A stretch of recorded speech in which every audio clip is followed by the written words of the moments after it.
सुप्रभात छात्रों, कैसे हैं आप लोग? ठीक हैं? पढ़ाई लिखाई हो रही है?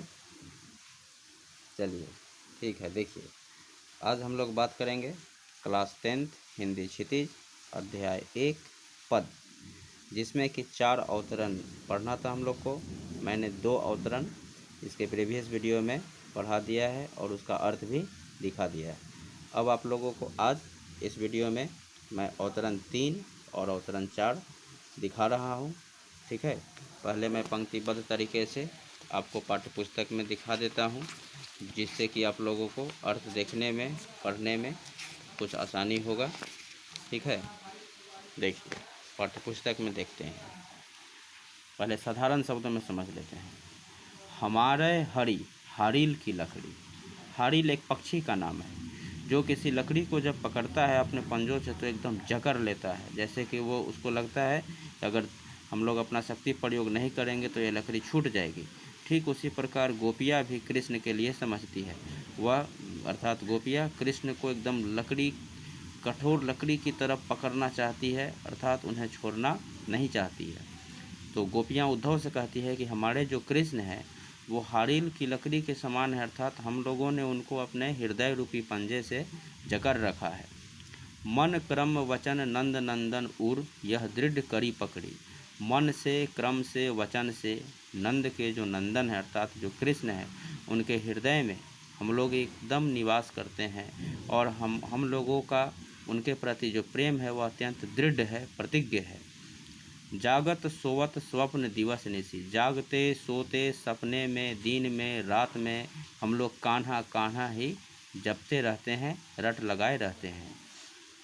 सुनत जोग लागत है ऐसो ज्यों करोई ककड़ी। तुम जो यह योग संदेश हम लोग को सुना रहे हो, यह हम लोगों को वैसे ही प्रतीत हो रहा है जैसे कि कोई कड़वी ककड़ी हो। ककड़ी का नाम सुने हैं? ककड़ी, खीरा, ककड़ी अलग होता है। एकदम कड़वी ककड़ी के जैसे तुम्हारा यह वचन हम लोगों को लग रहा है। कौन बोल रही है? गोपियाँ बोल रही है उद्धव को। सूतव व्याधि हमको ले आए, देखी सुनी न करी। हम लोगों को तुम्हारा यह वचन और रोग बढ़ा रहा है, विरह की वेदना और बढ़ा रही है। हम लोग यह सुनना नहीं चाहते हैं। यह तो सुर तिन्ही लय सौंपो जिनके मन चकड़ी। तुम तो यह उपदेश उन्हीं लोगों को सुनाओ जाकर जो लोग कृष्ण प्रेम को नहीं समझते हैं, जो लोग कृष्ण प्रेम को छलावा समझते हैं, या जिनका मन स्थिर नहीं है। तो हम लोग अब इसका अर्थ देखते हैं। ठीक है, देखिए ध्यानपूर्वक देखिएगा। हमारा हरि से लेकर मन चकड़ी तक का है। देखिए, सूरदास जी के इन पदों में गोपियाँ उद्धव से यह कह रही है कि हमारे हृदय में श्री कृष्ण के प्रति अटूट प्रेम है। अटूट मतलब जो टूटे नहीं, जो कि किसी योग संदेश द्वारा कम होने वाला नहीं है, बल्कि इससे उनका प्रेम और भी दृढ़ हो जाएगा, मजबूत हो जाएगा। गोपियाँ उद्धव से कह रही है कि जिस तरह हारिल, ब्रैकेट में मैंने लिख दिया है एक प्रकार का पक्षी, अपने पंजों में लकड़ी को बड़ी ही दृढ़ता से पकड़े रहता है, उसे कहीं भी गिरने नहीं देता, उसी प्रकार हमने कृष्ण को अपने हृदय के प्रेम रूपी पंजों से बड़ी ही दृढ़ता से पकड़ा हुआ है। कौन बोली? गोपियाँ। हमारे मन में दिन रात केवल हरि ही बसते हैं। प्रेम की पराकाष्ठा की यह पंक्ति है। यहाँ तक कि हम सपने में भी हरि का नाम रटते रहते हैं, और इसी वजह से हमें तुम्हारा यह योग संदेश किसी कड़वी ककड़ी की तरह लग रहा है। हमारे ऊपर तुम्हारे इस संदेश का कुछ असर होने वाला नहीं है, इसलिए हमें इस योग संदेश की कोई आवश्यकता नहीं है। फिर आगे गोपियाँ कहती हैं कि तुम यह संदेश उन्हें सुनाओ जिनका मन पूरी तरह से कृष्ण की भक्ति में डूबा हुआ नहीं है, और शायद वे यह संदेश सुनकर विचलित हो जाएं। ठीक है, ये हम लोगों ने तीसरा अवतरण का अर्थ देखा। अब हम लोग देखेंगे चौथा अवतरण। पहले पाठ्य पुस्तक का देख लेते हैं। देखिए, हरि हैं, राजनीति पढ़िए।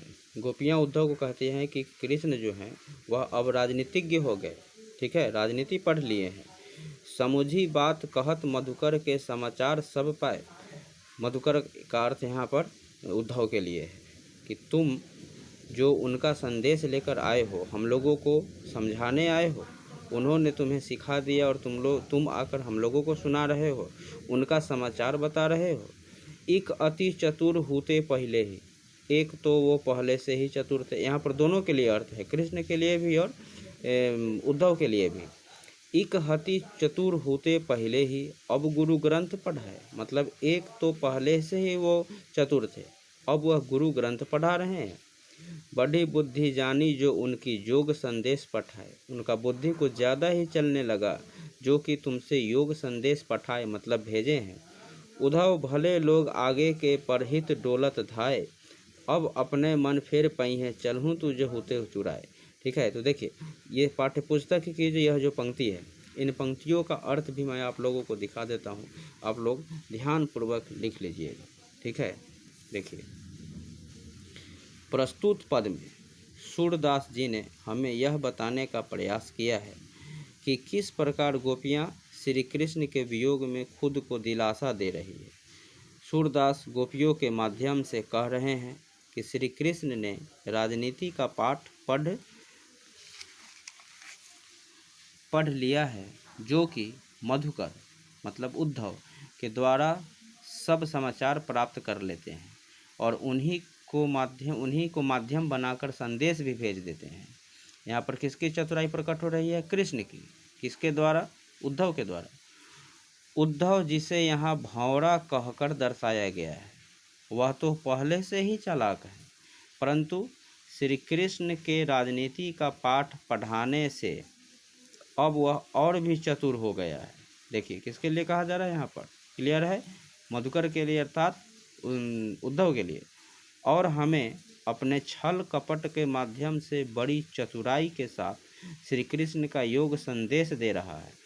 कृष्ण की बुद्धि की भी तो दाद देनी होगी, जो हमें इस उद्धव के जरिए संदेश दे रहे हैं, जिससे हम उन्हें भूल जाएं।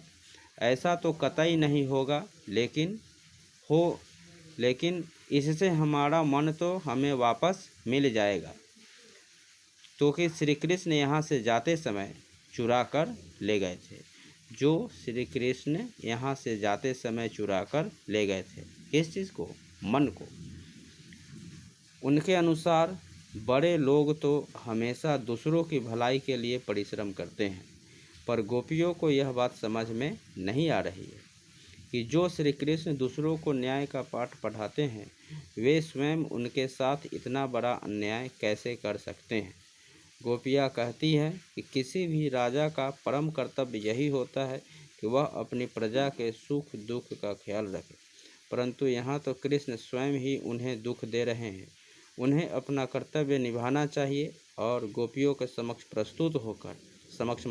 सामने प्रस्तुत होकर उन्हें दर्शन देने चाहिए, जिससे उनके हृदय में हो रही विरह की पीड़ा शांत हो जाए।